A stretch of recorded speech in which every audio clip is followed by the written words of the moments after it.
जेठानी से जलने वाली देवरानी एपिसोड 2। दोस्तों, जैसे कि हमने पिछले एपिसोड में देखा था कि प्रीति घर पर रहकर काम करती है और पूनम ऑफिस में काम करती है दिन भर, और इसीलिए सब प्रीति को ताने मारते रहते हैं। और पूनम अपने पैसे से अपनी मनपसंद की सारी चीज़ खरीद लेती है, लेकिन प्रीति अपनी मनपसंद की चीज़ खरीद नहीं पाती है। इसके लिए उसका मन उदास हो जाती है और उसके बाद प्रीति को दिन भर ताने के अलावा और कुछ भी नहीं सोचती है। तो दोस्तों, वीडियो में आगे क्या हुआ चलो देखते हैं। प्रीति को अब दिन भर ताने के अलावा और कुछ भी नहीं मिलता है। एक रोज जब प्रीति बाजार से घर लौट रही होती है, तभी पड़ोस की एक औरत उसे कहती है, अरे तेरा तो अच्छा है, आराम से घर पर रहो। देखो ना, बेचारी पूनम सुबह से ही ऑफिस निकल जाती है, फिर ऑफिस से थक कर आकर घर पर सारा काम भी करती है। ऐसा कोई तीर भी नहीं मारती है भाभी। प्रीति का मुंह बन जाता है और उसके बाद वो गुस्सा होकर चिढ़ाकर वहां से चली जाती है। घर पहुंचकर वो देखती है कि शोभा की सहेली रीना आई है घर पर, और वो प्रीति को देखते ही कहती है, पूनम बहुत मेहनती है और ऊपर से कमाती भी है, जो चाहे करे अपने पैसे से। लेकिन आजकल लोगों को तो कुछ दिखता ही नहीं, तो सामने वाले कमाती है तो खर्च करती है, बस बराबरी करने के लिए चले आते हैं। तो शोभा, तेरी पूनम जैसा बहू सबको मिले। पूरा दिन ऑफिस में काम करती है, फिर रात को लौटकर घर पर खुद का काम करती है, पर ये तो किसी को भी नहीं दिखता। यही तो बात है ना रीना। अरे क्या करूं, किसी को भी कितना समझाओ, किसी को भी फर्क नहीं पड़ता। प्रीति चिड़चिड़ाती हुई रसोई में चली जाती है। अरे ये लोग मुझे एक मौका भी नहीं छोड़ते ताना मारने का। मैं दिन भर घर का काम करती हूँ और ये किसी को नहीं दिखता। प्रीति नाश्ता और चाय लेकर आती है और रीना को देती है। इतने में पूनम भी ऑफिस से घर लौट आती है और रीना पूनम से कहती है, अरे तेरा अच्छा है बहू, तू दिन भर घर पर जो रहती है। बेचारी पूनम काम करके धूप से आई है, अरे उसके लिए भी चाय पानी ले आओ ना। अरे क्या हुआ पूनम, आज तुम इतनी जल्दी घर कैसे आ गई? ओ मम्मी जी, मेरे ऑफिस का कुछ गेस्ट खाने पर आ रहे हैं आज। और प्रीति, तुम आज अच्छे से बढ़िया से खाना बना लेना, कम से कम 5 तरह की सब्जी बनाना, क्योंकि वो लोग खुश होकर जाना चाहिए। हाँ हाँ, क्यों नहीं बनाएगी।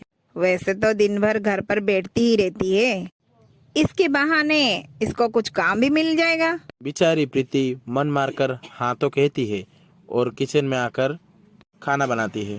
और रात में जब पूनम की ऑफिस के लोग आते हैं तो प्रीति उन मेहमानों को खाना लगाती है और खाने की खुशबू पूरे हॉल में फैल जाती है। अरे खुशबू तो पूनम बहुत अच्छी आ रही है, लगता है प्रीति ने बहुत अच्छे से खाना बनाई है।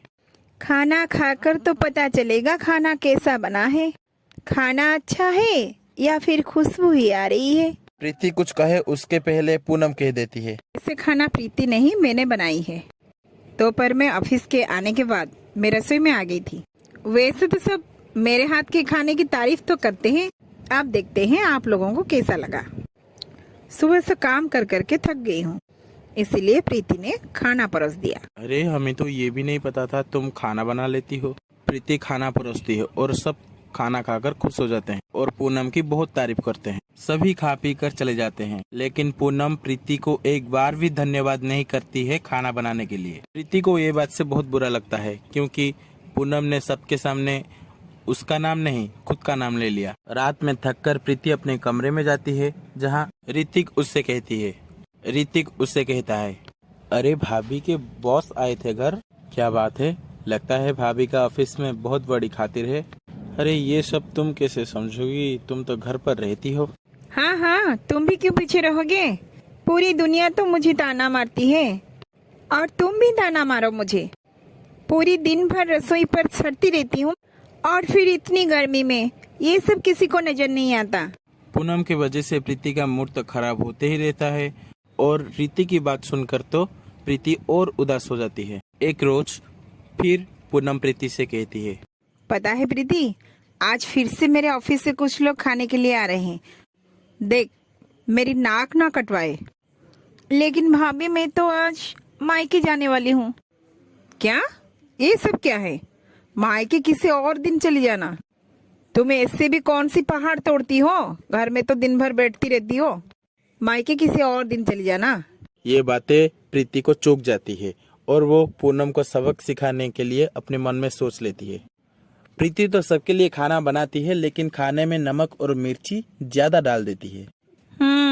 आज भाभी को उनकी औकात समझ में आएगी। खुद को अफसरी जो समझती है ना। शाम को पूनम के ऑफिस के लोग आते हैं और प्रीति खाना परोसती है और खाने के बाद सबका मुंह बन जाता है। क्या हुआ सर? अरे लगता है आज तुमने खाना नहीं बनाया है। अरे हमें तो लगता है हमारा बार बार आने से तुम परेशान हो गए हो। अरे नहीं नहीं, आप लोग ऐसे क्यों कह रहे हैं? आज तो मैं बड़ी मन से खाना बनाई हूँ। पर क्या हुआ, कुछ तो बताइए। अरे खाने में नमक और मिर्ची कितना पकाया है। हमें तो लगता था तू स्कूल में कितना टप्पर थी और वैसे भी खाने में भी टप्पर होगी। क्या भाभी फिर टॉपर? वो तो 12th क्लास में फेल ही थी। अरे भाभी, आपने इनको बताया नहीं कि आप अपने पापा की शोर से ये नौकरी पाए हो? अरे क्या तुमने हमसे झूठ कहा?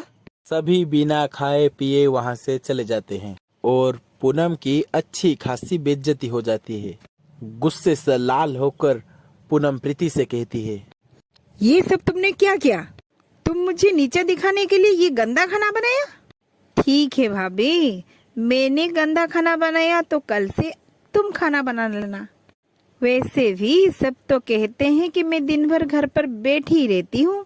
अब तो प्रीति घर के सारे काम करना छोड़ देती है और पूनम को ऑफिस के साथ साथ घर की सारी काम करनी पड़ती है। टाइम पर खाना ना मिलने पर सास ससुर और ऋतिक को प्रीति की अहमियत पता चल जाती है। एक रात देर से पूनम ऑफिस से लौटती है और किचन पर खाना बनाने के लिए जाती है और भूख से ऋतिक की हालत खराब हो जाती है और वो कहती है, प्रीति खाना बनाती थी तो टाइम पर खाना मिल जाता था, लेकिन अब तो कभी भी खाना टाइम पर नहीं मिलता है।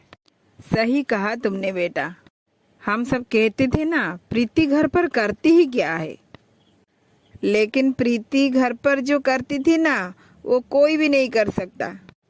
माँ जी, मैं आज ऑफिस से बहुत थक कर आई हूँ, इसलिए मैं आज खाना नहीं बना पाऊंगी, बाहर से मंगवा लेंगे। इसलिए मैं जोमेटो से ऑर्डर भी कर लिया है। क्यों? प्रीति बेटी ने तो हमें कभी भी बाहर का खाना नहीं खिलाया। पापा, मुझे अब पता चल रहा है कि प्रीति ने घर पर क्या काम कर रही थी, क्योंकि बाहर का काम तो कोई भी कर सकता है, लेकिन घर का काम करना इतना आसान नहीं है ना, सबकी बस में नहीं है। क्योंकि प्रीति तो हमारे लिए बहुत मेहनत करती थी, पर हम सब उसकी अहमियत को नहीं समझ पाए और उसे बस ताने ही दे रहे थे। और इसके बाद घर के सदस्य कोई भी प्रीति को कुछ भी नहीं कहते हैं। दोस्तों, इस तरह की नई नई सास बहू की कार्टून वीडियो देखने के लिए हमारे चैनल स्टोरी विद धवन को सब्सक्राइब कर दीजिए।